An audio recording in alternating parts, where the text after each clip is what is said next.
We have a private practice. We focus on root cause healing. We use the Carnivore Cure's all meat elimination diet, similar to the Lion diet when you start at baseline. And what we found over the years is that carnivore doesn't fix everything. So I thought, because I suffered from such bad mental illness, eating disorders, and all of that has resolved.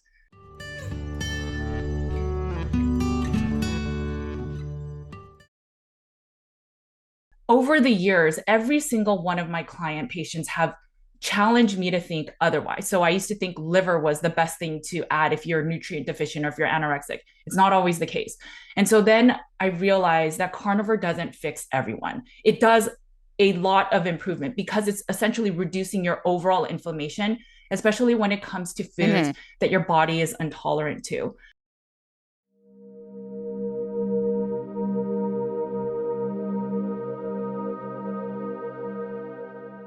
If I were to explain CIRS, there is a genetic component to it where basically 20 to 25% of the population, so it's about 40 million plus people, have a different genetic wiring or code from their parents.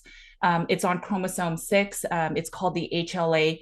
And that number, based on your genetics again, will affect how your immune response is to the outside world, whether it's food, whether it's the environment.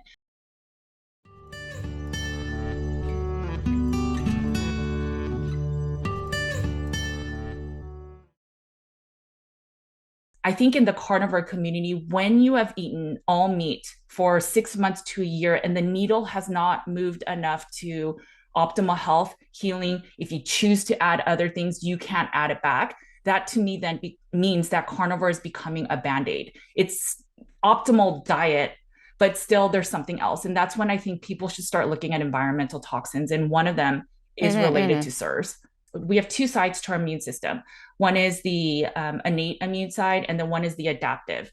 And just to make it super simple, the innate is just the initial immune response. It's like the more basic immune function, the macrophages, just really simple things.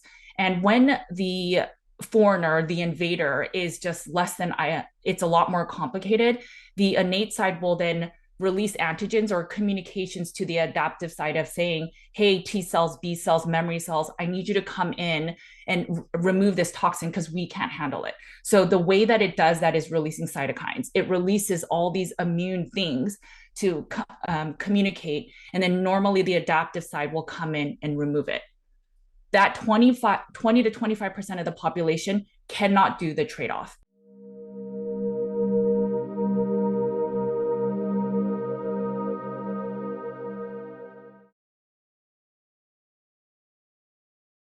The innate side gets super inflamed and is saying, hey, there's this foreigner or invader in our system and I need it to be removed. And this side has no idea and will never know.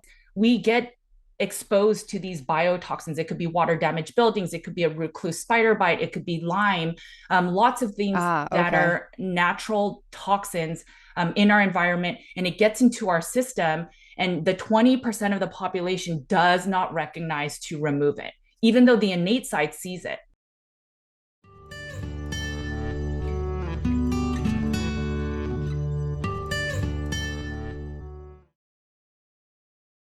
And so what ends up happening is over time, it is not the actual mold itself or the Lyme itself. It's the inflammatory response has gone awry. And that's the illness. Cool. And so what we're trying to do over time with CIRS is essentially we're trying to quell that immune response. We're actually, you can take some binders, and the binder is very specific, but if you take a certain binder, it will actually pull those toxins that are in your system that your other side of your immune system was not able to remove.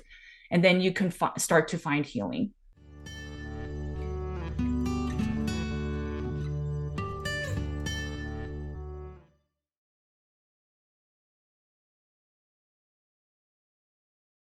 DoctorsToTrust.com, the world's #1 site for short annotated nutrition videos, 100% free.